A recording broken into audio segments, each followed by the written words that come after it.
Welcome to basic educator. Navodaya Vidyalaya Samiti की तरफ से जो हेडक्वार्टर की तरफ से आज एक नोटिफिकेशन जारी किया गया है। जैसे कि मैंने आपको पहले वीडियो में बताया था कि नवोदय विद्यालय की समिति के जो डिफरेंट रीजनल ऑफिसर्स हैं उनको बता दिया गया है कि वे अपना इस सत्र के लिए कॉन्ट्रेक्चुअल टीचर का इंगेजमेंट कर सकते हैं। तो उसी के क्रम में नवोदय विद्यालय समिति के जो रीजनल ऑफिस पुणे है, पुणे रीजनल ऑफिस ने अपना नोटिफिकेशन जारी कर दिया है कि जैसे कि आप स्क्रीन पर देख पा रहे हैं, मैंने पुणे रीजनल ऑफिस की वेबसाइट को खोला हुआ है और फिर उसके बाद मैं नीचे को स्क्रॉल करता हूँ तो यहाँ पे देखिए आप नोटिफिकेशन देख पा रहा है। Notification for engagement of teacher on contract basis in JNVs of Pune for the academic year 2024-25।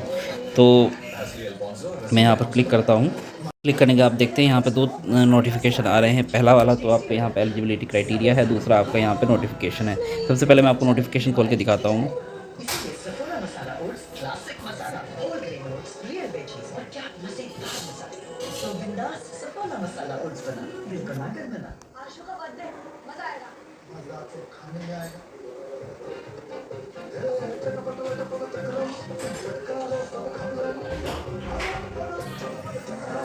तो देख पा रहे हैं यहाँ पे इस प्रकार से मैंने नोटिफिकेशन डाउनलोड कर लिया है और नोटिफिकेशन डाउनलोड करने के बाद यहाँ पे आपको दिख रहा है कि ये नोटिफिकेशन जो है पुणे रीजन के लिए है, engagement teacher of contractual teacher के लिए है।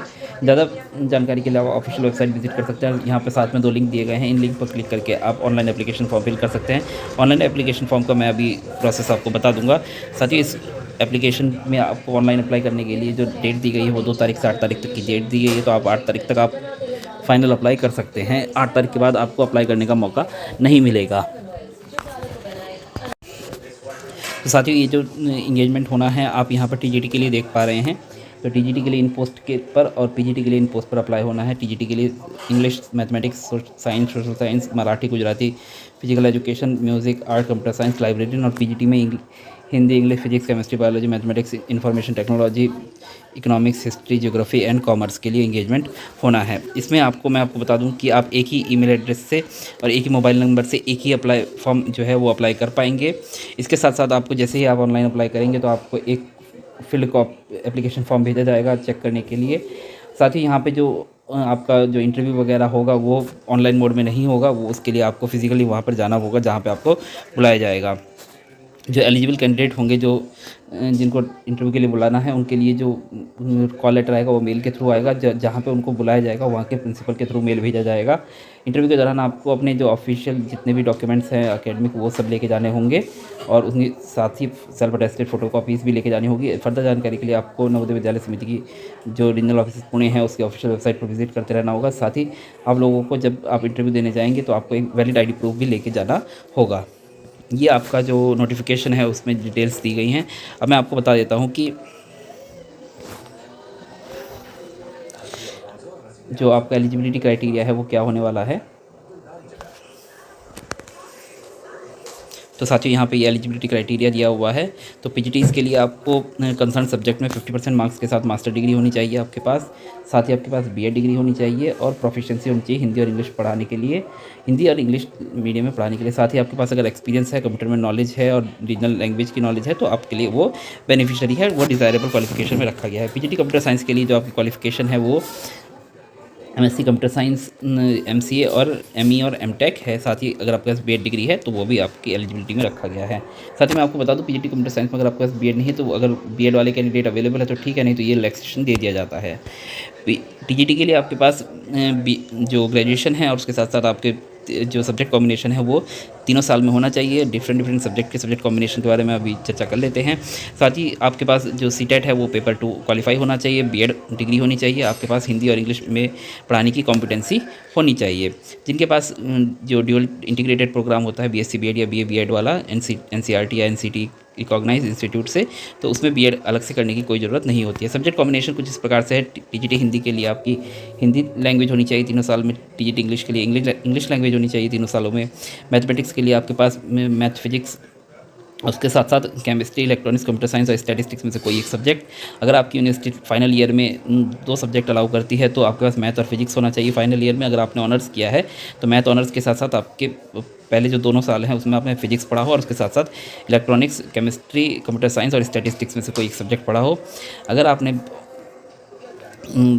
टीजीटी साइंस के लिए अप्लाई करना है तो उसमें आपको बॉटनी, जूलॉजी, केमिस्ट्री तीनों साल में होना चाहिए। अगर आप फाइनल ईयर में आपके 2 सब्जेक्ट अलाउ होते हैं तो इनमें से कोई 2 सब्जेक्ट होने चाहिए। अगर आपके पास ऑनर्स डिग्री है तो बॉटनी, जूलॉजी और केमिस्ट्री में से किसी में भी ऑनर्स है तो बाकी जो 2 सब्जेक्ट हैं वो आपने फर्स्ट ईयर और सेकेंड ईयर में एडिशनल सब्जेक्ट के रूप में पढ़े हों।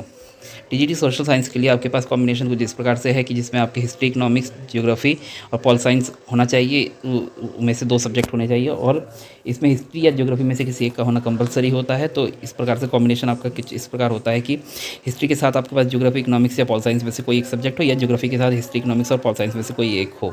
और अगर आपने ऑनर्स किया है हिस्ट्री या ज्योग्राफी में तो आपके पास ये इकोनॉमिक्स और पॉल साइंस या ज्योग्राफी या हिस्ट्री मतलब जो भी है तो उसके अदर जो एक सब्जेक्ट है वो आपके पास फर्स्ट और सेकंड ईयर में एडिशनल सब्जेक्ट के रूप में हो। साथ ही जो इकोनॉमिक्स और पॉल साइंस वाले जो ऑनर्स के कैंडिडेट होते हैं वो एलिजिबल नहीं होते हैं।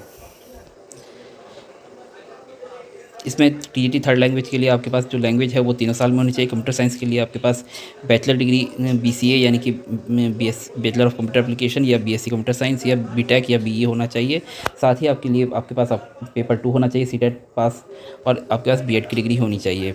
आर्ट टीचर के लिए आपके पास BEd degree in fine arts from RI यानी रीजनल इंस्टीट्यूट ऑफ एजुकेशन से हो, या बीएफए यानी कि बैचलर ऑफ फाइन आर्ट्स की डिग्री आपके पास होनी चाहिए। फिजिकल एजुकेशन के लिए आपके पास बीपीएड की डिग्री होनी चाहिए, साथ में प्रोफिशिएंसी होनी चाहिए हिंदी और इंग्लिश दोनों में पढ़ाने की। म्यूज़िक टीचर के लिए आपके पास ग्रेजुएशन होना चाहिए म्यूज़िक में, जिसमें आपके पास म्यूज़िक 3 साल में मेन सब्जेक्ट के रूप में रहा हो। लाइब्रेरियन के लिए आपके पास बीएससी यानी कि बीलीव की जो डिग्री होती है यानी बैचलर ऑफ लाइब्रेरी साइंस की जो डिग्री होती है वो होनी चाहिए।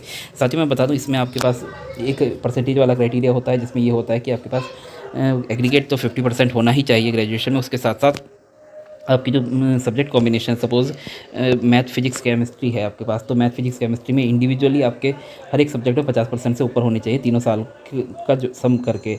ऐसी सपोज़ हिस्ट्री और ज्योग्राफी है अगर आपके पास, तो हिस्ट्री और ज्योग्राफी सोशल साइंस के लिए, तो हिस्ट्री और ज्योग्राफी में अलग अलग इंडिविजुअली भी आपके 50% मार्क्स होने चाहिए। तो ये एक कंडीशन होती है। अपर एज लिमिट साथ ही इसमें 50 ईयर्स है 1 जुलाई को, और जो नवोदय वगैरह के जो रिटायर्ड टीचर हैं जो अप्लाई करना चाहते हैं उनके लिए 65 ईयर्स है। तो साथ ही एक बम्पर भर्ती है। मैं आपको बता दूं कि अगर आप लोगों को नवोदय में भविष्य में परमानेंट टीचर के रूप में भी रिक्रूट होना है तो आप लोग अप्लाई कर सकते हैं, क्योंकि ये रेजिडेंशियल स्कूल का एक्सपीरियंस जब आप इंटरव्यू के लिए जाते हैं तो उसमें जो बायोडाटा फॉर्म होता है उसमें अलग से कॉलम होता है रेजिडेंशियल स्कूल के एक्सपीरियंस का, तो वो एक एज देता है आपको फ्रेशर कैंडिडेट के मुकाबले।